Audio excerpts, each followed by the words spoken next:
Something I didn't realize for a long time after being diagnosed with Parkinson's is there are things many of us do in everyday life that can quietly make this disease harder over time. Not overnight, not instantly, but slowly in the background. And the frustrating part is nobody ever really warns you about them.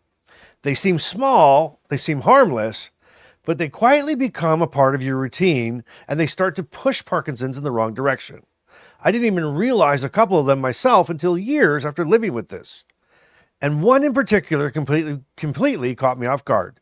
So today I want to share 5 things that can quietly make Parkinson's worse if we're not paying attention. Some of them are simple and some of them are sneaky. But the last one on this list was something I didn't even realize that I was doing. So make sure you stick around for that one. Because if you're living with Parkinson's, this is something that you're going to want to know. Welcome to Living with Parkinson's. The good, the bad, and the reality. Real talk, real life, real community with Bryce Perry. Let's begin. Hey everyone, welcome back. And if you're new here, my name is Bryce. When I was diagnosed with Parkinson's at the age of 40, I've been living with this thing now for over 15 years. And on this channel, we talk about the real side of Parkinson's, the practical stuff, the frustrating stuff, and the things that help us keep doing life today, even when Parkinson's is trying to slow us down. All right, let's jump into the first one right off the bat. The very first thing that can quietly make Parkinson's worse is sleep. Now, before anyone rolls their eyes and says, Bryce, I have Parkinson's, sleep and I are no longer on speaking terms. I get it. Rolling over in bed with Parkinson's can sometimes feel like trying to rotate a refrigerator. It's not elegant, and many of us wake up multiple times a night. But here's the thing. When sleep is consistently poor, it starts affecting everything. Your brain feels foggier, your body feels heavier, medication can feel less effective, energy drops, mood drops, and suddenly everything about Parkinson's feels harder. And not because the disease suddenly changed, but because your brain and your body never got the recovery time that they needed. That's actually one of the reasons we created the Restless Ridge Motel on this channel, because apparently a lot of us are checking into that motel around 3 a.m. And I'm pretty sure half the Parkinson's community is wandering around the lobby looking for coffee. Don't miss the next episode, because we're going to dedicate the entire episode to sleep. And I'm going to share 5 simple things that you can try and maybe help you have a better night's sleep. Nothing complicated, just practical things that people with Parkinson's can try. But for now, let's move on to the second thing. All right, the second thing that makes Parkinson's worse is stress. Now, this one is sneaky, because stress doesn't just affect how you feel mentally, it affects how Parkinson's behaves physically. Tremor can get worse, thinking slows down, speech gets quieter, coordination can feel off. Your nervous system basically goes into overdrive mode. And Parkinson's does not like overdrive mode. I've had moments where everything was going fine, and then something stressful happens, and suddenly my brain is like, nope, we are shutting down this smooth operation department. Stress doesn't mean you did something wrong, but if it becomes constant, it can quietly make Parkinson's harder to manage. And you know what, stay with me, because the last one on this list, it really, really surprised me, and you're not going to want to miss it. But before that, the third thing that most people don't think about. Dehydration. Now, I know that sounds simple, but dehydration can quietly cause a lot of issues. Fatigue, dizziness, brain fog. Even medications sometimes don't feel like they're working as well. And you know what, here's the funny part. Myself and other people with Parkinson's will track medication timing down to the minute, like a NASA launching a rocket, but then forget to drink water for 6 hours. But then someone says, drink more water, and suddenly we all act like we've been asked to run a marathon, right? Apparently, taking pills every 3 hours is manageable, but drinking water is where we draw the line. Sometimes the solution isn't complicated. Sometimes the system just needs more water. All right, quick pause here just for a quick second.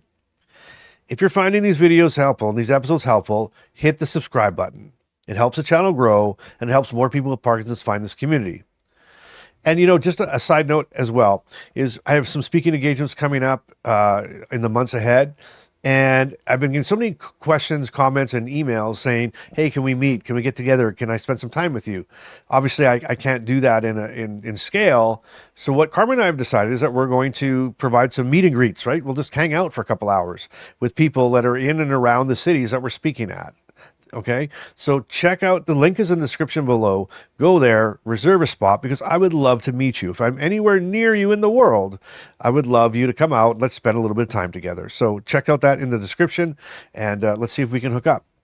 Okay, but anyway, let's get back to the list because the next one, neurologists talk about a lot, but people still underestimate. And remember, the last one, this is the one that surprised me the most. That's still coming. But the fourth thing that makes Parkinson's worse, okay, is not moving enough. Okay, I didn't say exercise, I said moving enough. Movement is one of the most powerful tools that we have with Parkinson's. Exercise, yes. Stretching, though, walking, basically anything that gets the body moving. Because Parkinson's loves stillness. If we sit too long, stiffness builds, muscles tighten, mobility gets harder. Movement is basically telling the brain, hey, we are still using this system in this body. And I know exercise can be hard. I know it. Trust me firsthand. Trust me. Some days just tying your shoes feels like a workout. But even small movement can make a difference. Sometimes the hardest part is just starting. So anyway, I would just say just start. Just move. Get up. Walk up the stairs. Go walk and get the mail. Just do anything small just to move. Now, we've talked about sleep, we've talked about stress, we've talked about hydration and movement, but there's one more thing that can quietly make Parkinson's worse. And this one caught me completely off guard.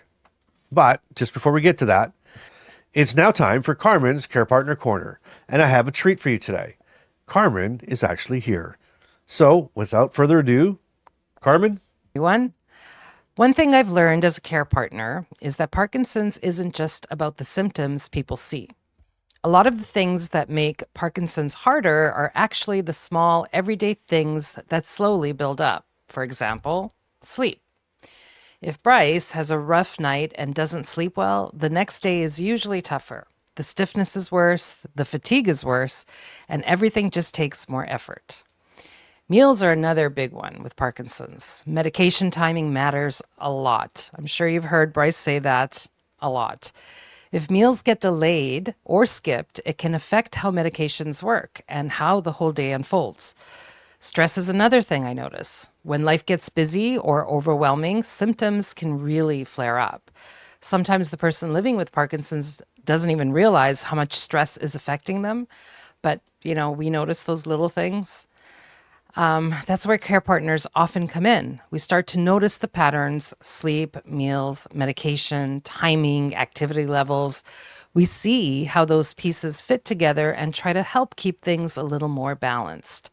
Not in a controlling way, of course, but in a supportive way, because those small daily habits really do make a difference. So if you're a care partner watching this, remember that the things you do every day matter more than you probably even realize. Helping with routines, encouraging rest, managing stress, those things can make the whole journey a little smoother. And if you're living with Parkinson's, having someone beside you who understands those rhythms and can make a big difference too. I'll finish with a little Carmenism for today. Are you ready? Living with Parkinson's takes teamwork. One person has the disease and the other person becomes the project manager. And in our house, let's just say the project manager works a lot harder than the employee. Thanks, everyone. All right, that is not even half true. Well, maybe. Okay, maybe half. Maybe half. I'll give her half. All right. Well, anyway, thank you so much, Carmen. I really appreciate you coming on here and doing that. Okay, here we go.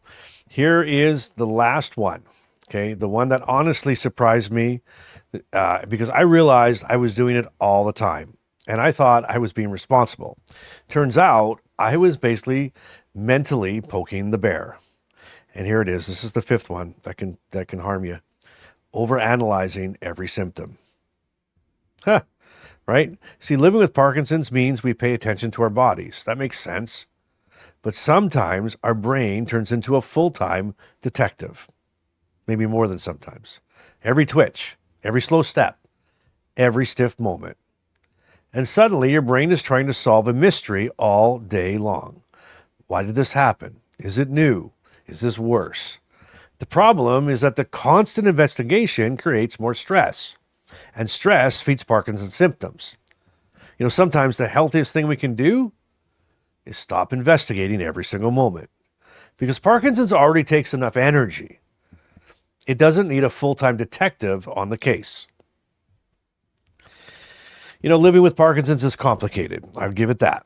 But sometimes the things that quietly make it harder aren't the disease itself, they're the conditions around it. Sleep, stress, hydration, movement, and how we treat ourselves mentally. And if you improve on those things, and you give your brain and body a better environment to function. Okay, well, here is your Bryce-ism of this episode. Parkinson's already shows up uninvited. We don't have to roll out a red carpet. And there you go. All right, well, I hope you enjoyed this episode. Thank you for being with us. We really appreciate you and we love you. And until next time, remember to keep showing up. Remember to keep laughing. And remember to keep doing life today, every day. And I'll see you on the next episode.